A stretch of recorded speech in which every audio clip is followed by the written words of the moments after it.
Welcome to Make Your Mark podcast, where guests share their experiences, insights, and tactics to help you accelerate your business. So building, scaling, and monetizing your business is made easier. And I will be your host, Kay Suthar.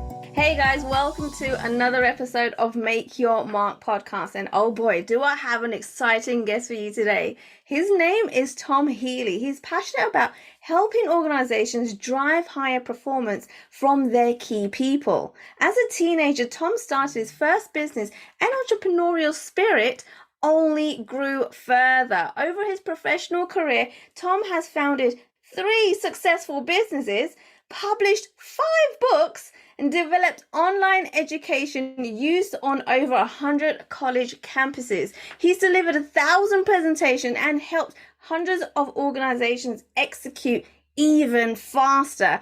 Oh my goodness, Tom, I am super excited to have you here and got so many questions for you. I'm excited to be here. Fire away. Bring them on. Awesome. So the very first question, and that's to ask all my guests when they come on first, is when you've done so much stuff, right? But it hasn't happened overnight. It's been a progress. It's been a journey, right? Because a lot of people think, oh my goodness, it's just happened overnight, right? We've never heard of them before, and all of a sudden they're here. And we all know that's not the case. So I would love for you to share with our audience today a little bit about your journey and what kind of ups and downs that you went through. Yeah, it's been a 17-year overnight success. Wow. I made the determination I wanted to be an entrepreneur many years ago. I had 2 mentors of mine that were entrepreneurs. So I was not close with my father, but I had 2 men that were kind of that mentor father figure type for me. They both owned businesses. So as a teenager, I knew, okay, I'm going to go to college, learn about business, and then I'm going to start a business. I don't know what it's going to be. I don't know how I'm going to do it, but I will be an entrepreneur. So that was always in my mind, which I was very fortunate about because, tunnel vision, I never really saw any other path. The game I began playing was, okay, how am I going to make money on my own? And, of course, along the way as a teenager in high school and college, there were little odds and ends. I sold stuff on eBay and, did other entrepreneurial sales type stuff. I sold spring break trips and, all these little things to make money. So you get these little bits and pieces of, okay, I'm not being paid anything to do this, but if I create value and generate some type of revenue off of some type of product, I can make money. Wow, that's really cool. The short version of my entrepreneurial journey, if you will, is similar to a lot of people in the sense that it was very tough. It still is tough. This is not an easy game that we play, but I made the determination right after I graduated college that I wanted to speak on college campuses. And so who's going to take a 22-year-old seriously that isn't famous and wasn't on some reality show? Well, you write a book. That's what you used to do. Now you start a podcast or you do something else. But I had to write a book. So I sat in Starbucks at 4 or 5 o'clock in the morning every single morning, and I crafted a book. I published that book. I put myself out there. I started speaking on college campuses. That continued to lead to other things. But, to summarize my journey, it's just, stop, start. A lot of perseverance, a lot of highs, a lot of lows. You talk to anyone, it's an absolute roller coaster. And that's the thing, is not everyone's built for that. And that's okay, but you have to have really thick skin. When you hit those highs, you have to kind of regulate and control yourself. When you hit those lows, you have to kind of auto correct and get yourself back up to even. But it's part of that game, is just, how do I not get too high or too low? Understanding that those highs and lows, it's not like, sometimes you think, oh, well, I had a good year or bad year. No, you can have like a good hour and a bad hour, right? I mean, it's we have this conversation a few hours and I may be way higher, way lower. Still to this day, that's kind of how it works. But it's fun. I love it. But again, it's not for everyone. No, absolutely, absolutely. And so going back to that, actually, I mean, you mentioned that you knew you wanted to be an entrepreneur at a young age, right? You had mentors around you at a young age. Now, when you made that decision, were you clear as to what you're getting yourself involved in? No. And I'm glad I wasn't, because I probably wouldn't have done it. Right, Yeah, right. for me, there were a couple things that were happening. I when you're really young, you don't need a lot to live off of. Mhm. So, being poor's a lot easier when you're young. So, that's why I always encourage people, the sooner you start, the better, because it, you can't take out your entire family, right? You can't ruin anyone else's life but your own. So it's a lot easier to be broke and struggling, when you're young and single, as opposed to, if you have a family and you have other people that are financially depending on you. So that was that was an interesting thing. The other thing that's, I think, interesting too is when I started, as an entrepreneur, as an adult, a lot of things that now exist didn't, that I think make it a lot easier. So now, and it's a blessing and a curse, but like now, if I were to start my business and I was 21 years old, I'd probably drive Uber, or I Right. do some gig work online. None of that stuff existed. So I remember sitting there and I'm like, well, what do I, what it forced me to do, and again, it was a blessing. What it forced me to do is I had to go all in, because I didn't know how to go partially in. Meaning, I thought about, oh, should I like be a substitute teacher, or should I go work at Best Buy? I'm like, what do you do? Like, those are the only two things that I could think of. But like, I'm like, what do you do for some like extra cash? But I'm like, well, if I spend all day there or somewhere else, then I can't do this. So then I'm moving slower. It's really tough. So again, now you could say, okay, well, I'm going to work on my business all day, and then boom, I'll turn on the Uber app and I'll, drive till 2 o'clock in the morning and put a couple $100 in my pocket. I actually think that's a lot easier. So I believe that there are a lot fewer obstacles and excuses to start a business now than there used to be. So because you can still generate an income and do things on the side. So I think that, I've always said that everyone should have something on the side they're doing, whether they're getting paid for it or not, whether it's a real business or just a hobby, but find something else you can do, because it could turn into a business. It could turn into full-time. As we both know, a lot of people are accidental entrepreneurs. So, my story is, hey, I'm going to be an entrepreneur, and I made up my mind as a teenager. Well, obviously some people are the opposite. Well, I was working, and I was baking cupcakes for some friends on the side, and then I started doing some weddings, and then I opened up a bake shop, and now we have 5 locations across the city, but it all happens by accident. And so, it's that's what's fun about this, is there's so many different paths. And even once you get in the thick of things, you even look at like established entrepreneurs, there's so many different, and this is why I think podcasts are so important. You have to listen to different people's perspectives, and you can never put one person on a pedestal or think one person's word is the absolute gospel. The reality is there's so many different ways to do entrepreneurship. There's people that work 7 days a week and have no hobbies and no life, and they sleep 4 hours a night. That's not right or wrong. That's just a way of doing things. There's other people that say, look, at 5 o'clock, I don't check my emails, and I don't work on weekends, and I don't work on holidays. And if a client emails me at 9 o'clock at night, too bad, they'll get a response the next day. That's fine too. So the beauty of this whole entrepreneurship thing is you can make it whatever you want.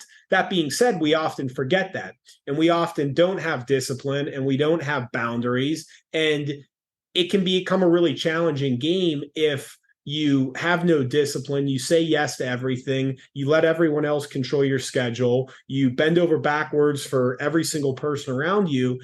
And that's why I think part of what's important is you have to make this journey whatever works for you.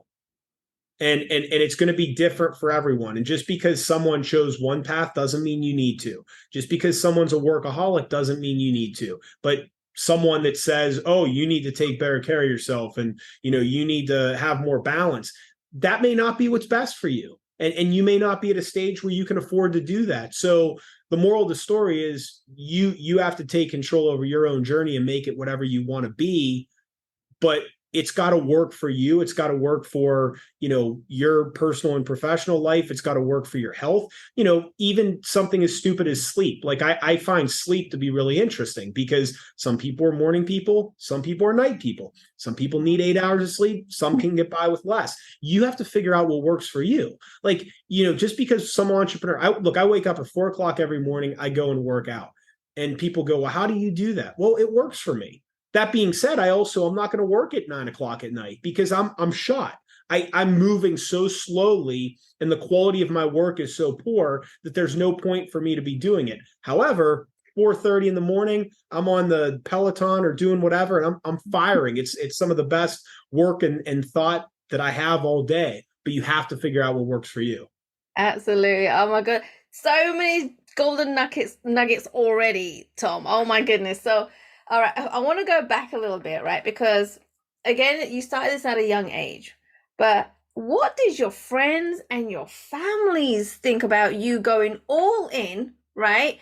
And not getting a job, not doing what you're supposed to do? And how did you mentally, emotionally just keep striving forward with maybe negative and, all this kind of things going around you from your family? So the things I heard to my face from family and friends were, you're way too young to write a book. You should go get a job. Who's going to pay you to speak in front of their audience? Wow. I heard a lot of stuff like that. Now, can I tell you the terrifying part? Please. That's what people told me to my face. So what do you think they were saying behind my back? I mean, I could sit here and tell you stories all day. I remember, and this was very early on. I decided to write a book. I wanted to speak on college campuses.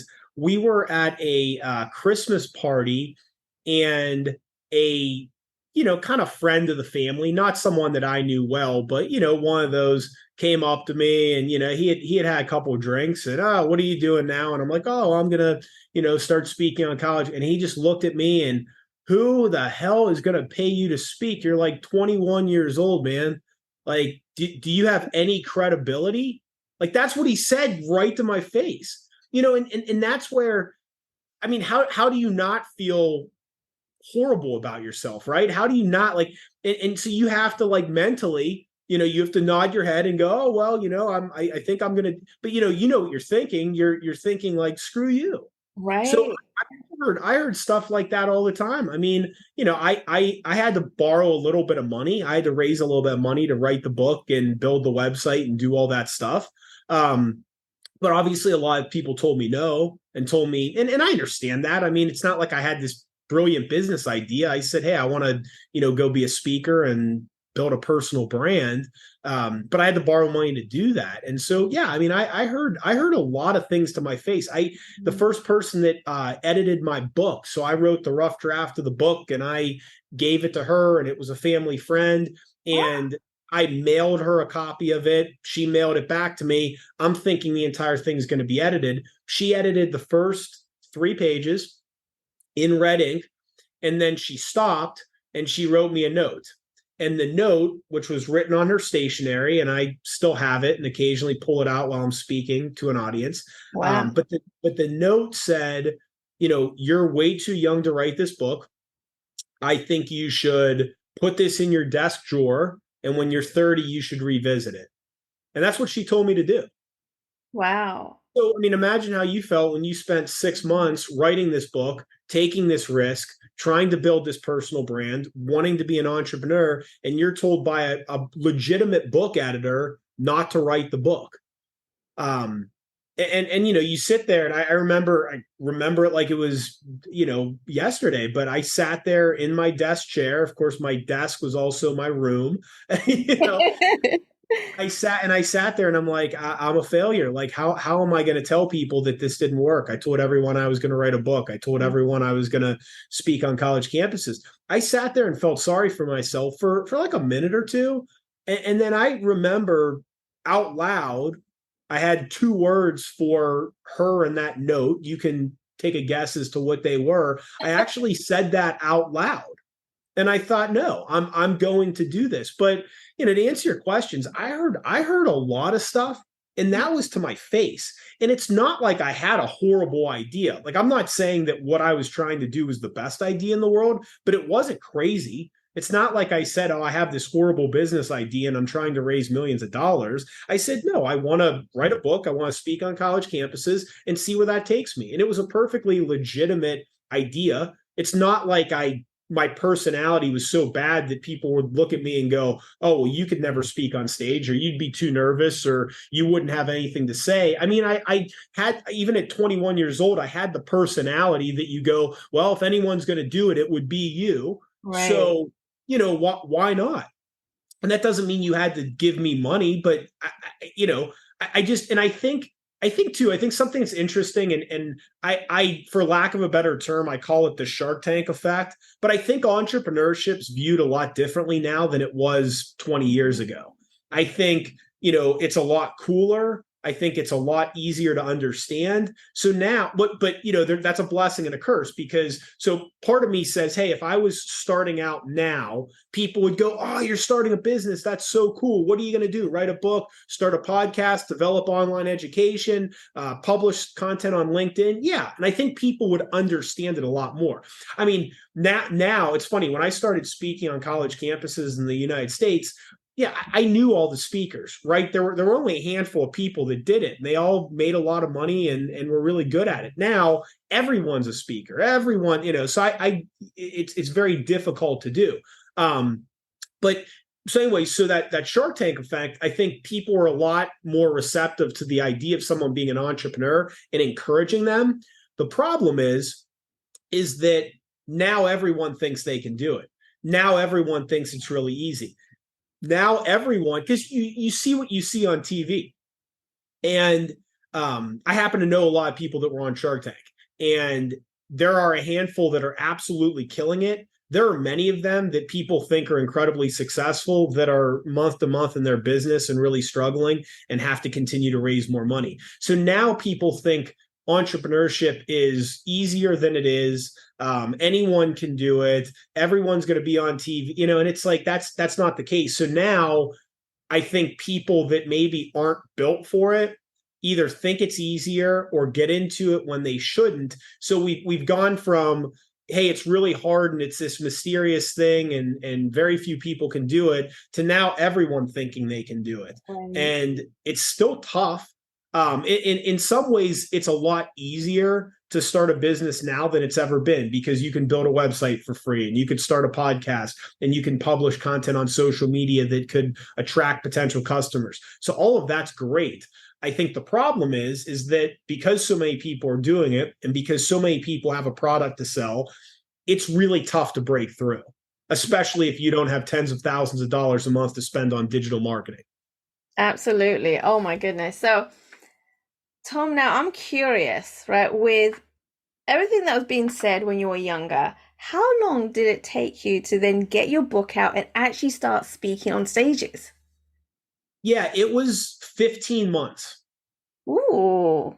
And I remember that because from some family and friends, I was able to borrow enough money to give me about a 2 to 3 year runway. So in my mind, I knew what I needed to live off of on a monthly basis, and I had about 24 to 36 times that amount. Okay. Now, some of that had to go to, web design and some marketing and some conferences. So, I mean, there were some expenses built in there, but I'm like, I think I have about 2 to 3 years to figure this out. One of the things in my life I'm most proud of is all of that money I borrowed, I was able to pay back in 15 months.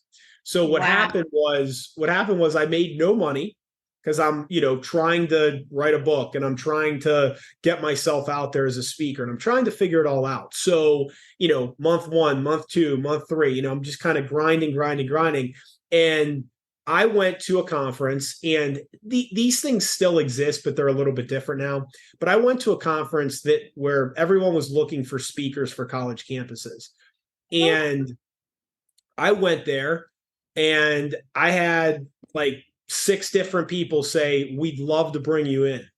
And all the way it worked out, all 6 of those speaking engagements were in like a 10-day span.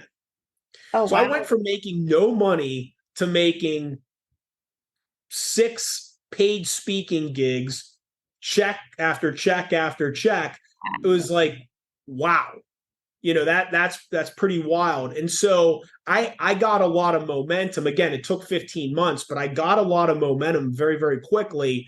And then I was able to, get my own apartment and pay back the money that I had borrowed. And, it's still, obviously still had a lot of hard work to go, but that was a huge milestone for me. So that's a great question. And yeah, that's the way I approached it was, okay, how much runway can I give myself? So Yeah. and I don't remember the numbers, but and of course the numbers were a lot lower then because living was a lot cheaper. So I mean, it was something like I could live off of 2,500 a month or 2,200 a month, whatever that number was.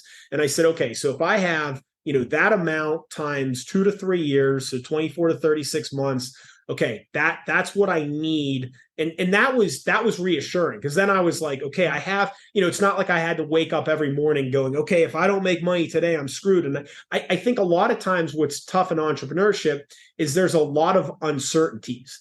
And at least for me, when I'm uncertain, I get stressed out. So when I don't have control and I don't have certainty and I really don't know what's going to happen, that's when I'm at my highest stress level. When I lower my stress, I say, okay, I have 24 months to figure this out. And I know what my goal is for today and for this week and for this month and for this quarter. And I've got all that figured out. So now, even though I don't know when a check's coming in and I don't know if this is going to work, I at least feel like I have some control. I know what I need to do. I know that I have some runway. But I think where people, I mean, to use a cliche, give themselves a nervous breakdown, although sometimes that does happen. But when something like that happens, or a ton of stress or a ton of anxiety or not sleeping at night, a lot of that is just uncertainty. So in a very unscientific, uncertain game, entrepreneurship, how do you create as much structure and certainty as possible? Having money, knowing how long that money will last you, having a step-by-step plan of what you think you need to do, all those things at least make it a little bit more, consumable, I think. Tom, can I just stop you there? I think the sun has moved, and Yes. there's a reflection right on your mouth on the screen. All right. Oh, let me I don't try know to if you move can. I'll try to move my camera. There we There go. we go. It's disappeared. There we. Yeah, so we started this at 6 a.m. in Arizona. So you're catching. Yeah, it was dark when we Wow. started. Now the Yeah. sun's rising over a mountain. Yeah, isn't that wild? So yeah, It is. you're witnessing the sunrise in Arizona. Awesome. Thanks for that, Tom. All right. So that's amazing. Oh my goodness. So I'm going to be nosy now because I know the listeners are probably thinking, okay, so you had all those speaking engagements come all at once to you, right? How much did you make? So they were all the same because when I went to that conference, you kind of stated your price. Those were 3,500 each. That was that was a long time ago. That was on the lower end of speaking on campuses. My thought process was don't get greedy.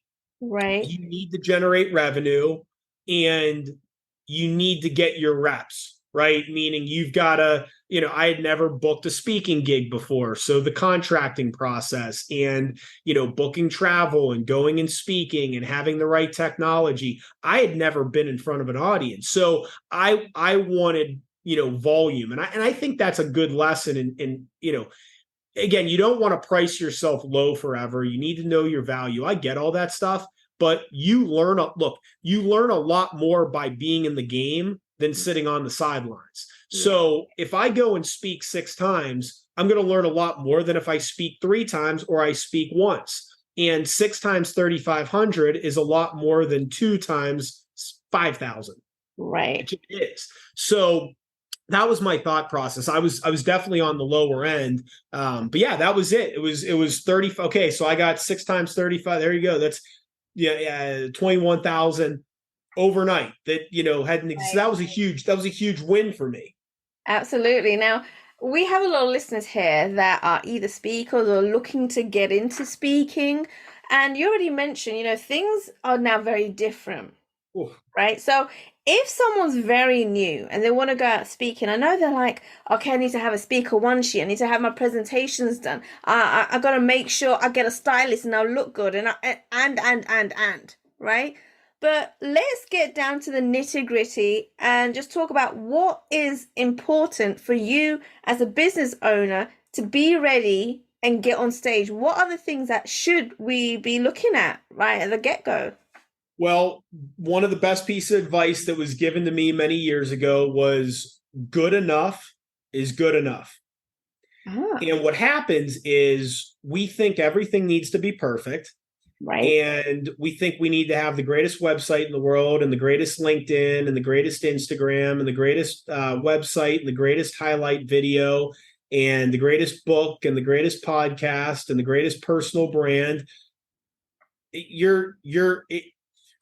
you looked back at what I went out of the gate with, meaning my initial book cover, my initial one-sheeter, my initial banner that I hung behind the booth at that conference, I swear to you, it's not just bad, it's cringeworthy, embarrassingly bad.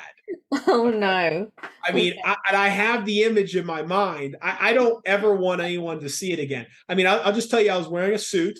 Mm-hmm. I was 21 years old. I looked like a little boy. The suit didn't fit me properly. It was way too baggy. I mean, it was horrible.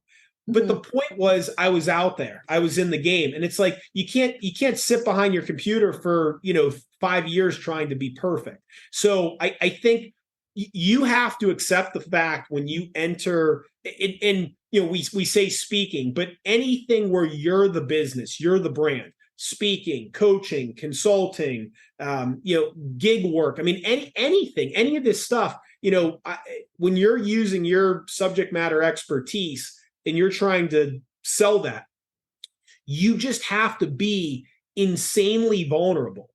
Like right. You have to just be like, okay, here's my face. And you can't, there's no way to escape that because people are buying you. So, sometimes people go, well, I don't want to be the face of this. I'll lead with my company brand. So my company brand is, ABC company. Well, nobody wants to buy a brand. They want to buy a person.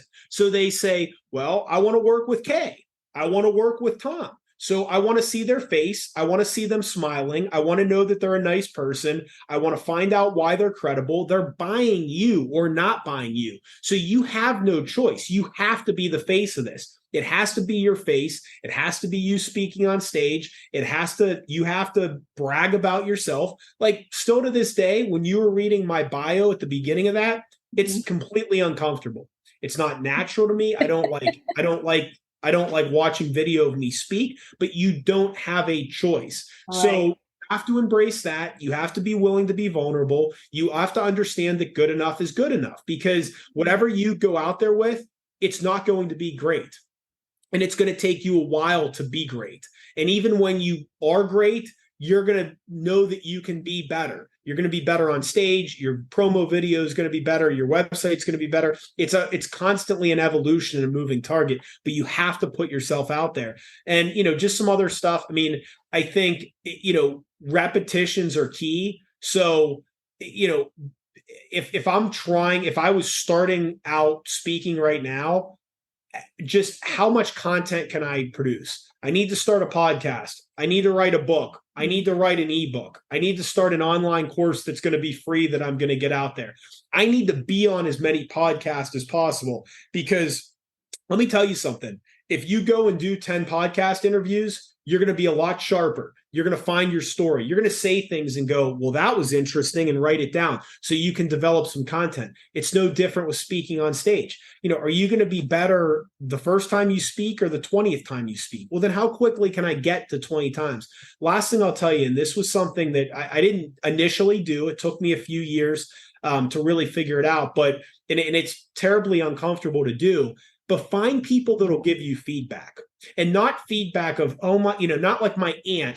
Oh, Tommy, I'm so proud of you. That was the best speech I've ever heard. No, that's very nice to hear, but that's not feedback. Right. Feedback is, a mentor of mine, he sat in the back of one of my speaking gigs, and he sat there with a yellow pad, and he took multiple pages of notes.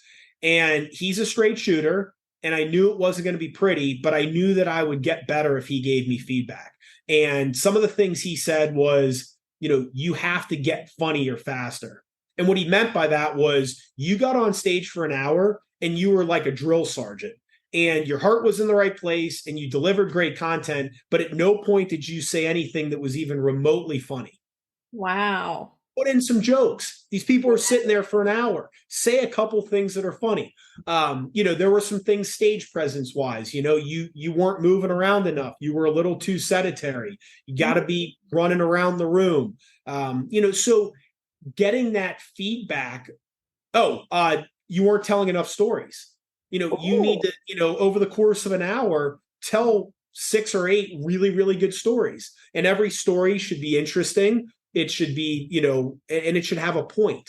So now when I get up, I'm programmed now. I tell a story, and folks, the reason I'm telling you this story is, and there's a lesson. So there's a story. Some of those stories are really, really funny because, you want to make people laugh, and they all have a moral to the story. So, things like that make you a lot better. So, but you have to ask the right people for feedback. So here's my website. Tell me how I can make it better. Here's my promo reel. Tell me how I can make it better. Here's an hour of me speaking on stage. Please watch it and give me really detailed feedback. And that's what makes you better, getting out there and getting that feedback. It's not just sitting there playing around on PowerPoint all day. Right. Oh my goodness. I love that, Tom. So many golden nuggets in such a short amount of time. I know at this point, everyone's thinking, oh my goodness, how do I get hold of Tom? How do I connect with him? If I want to maybe work with him, how do I do that? So where can they go to connect with you? Best place is LinkedIn. And for a couple of reasons. One is, I spend a lot of time on there. If I can help you at all or be a resource, obviously, please send me a message. I post content on there. I think there's some things I do well on LinkedIn. You can always be better, but I do put a lot of content out there. I structure it a certain way.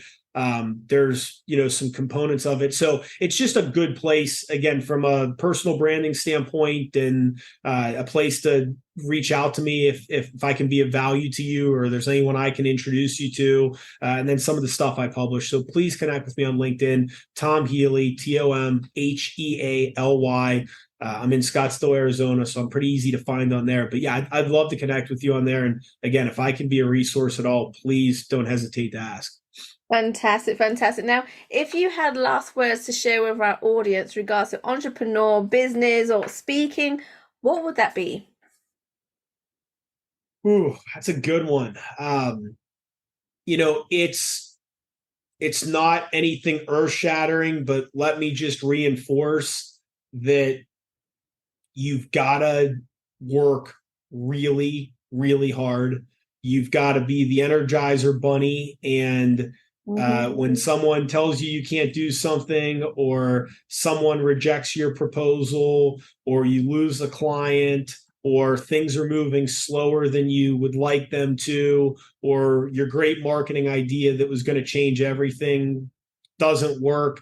When all those things happen, you got to pick yourself back up, dust yourself off, and keep going. You need to be a little stupid in this game. You can't overthink this stuff. I think there's something to be said for a little bit of stupidity, and a little bit of being naive, and a little bit of just not being willing to let people control you. You just have to do that, right? You just have to go, keep working, keep moving at a fast velocity. I think that's where people get themselves in trouble, is they don't move fast enough. Because when you move fast, you can overcome a lot of mistakes and a lot of issues. But when you move slow, your margin of error goes way down. So if you go and have a ton of energy, and don't have bad days and don't have bad weeks, as long as you're moving at a quick rate, your failures fail a lot faster, and you get to where you want to go a lot faster. So I don't necessarily think people move with enough velocity. And I think the more velocity you move with, the easier things become, the margin of error goes up, success happens a lot quicker. And then, as you know, success builds on each other, and momentum is everything in this game. Absolutely. Oh my goodness. Wow, Tom. I just feel like I should just keep the mic on, just keep going. I can speak to you forever for sure. But Tom, it's been an absolute pleasure having you on the show, right? Like I said, like everything that comes out of your mouth is a golden nugget. Oh my goodness. And guys, if you've listened to this entire episode, if you haven't, you need to listen to it. But go and connect with Tom. Go and check him out on LinkedIn. Go and hunt him down, right? Search him on the internet, online. Go to his website. And please do reach out to him if you need help. He will be able to help you in so many ways. Tom, once again, thank you for coming on the show. My pleasure. Thanks for having me, and I appreciate the thoughtful questions. No worries. Thanks for listening to Make Your Mark podcast at www.makeyourmarkpodcast.com. Make sure you hit that subscribe button so you get this and every other episode that comes out. We have lots of great stuff coming, so make sure you hit subscribe so you don't miss it. And thank you in advance for all the reviews and comments. I appreciate it so much, and I look forward to serving you in next week's episode.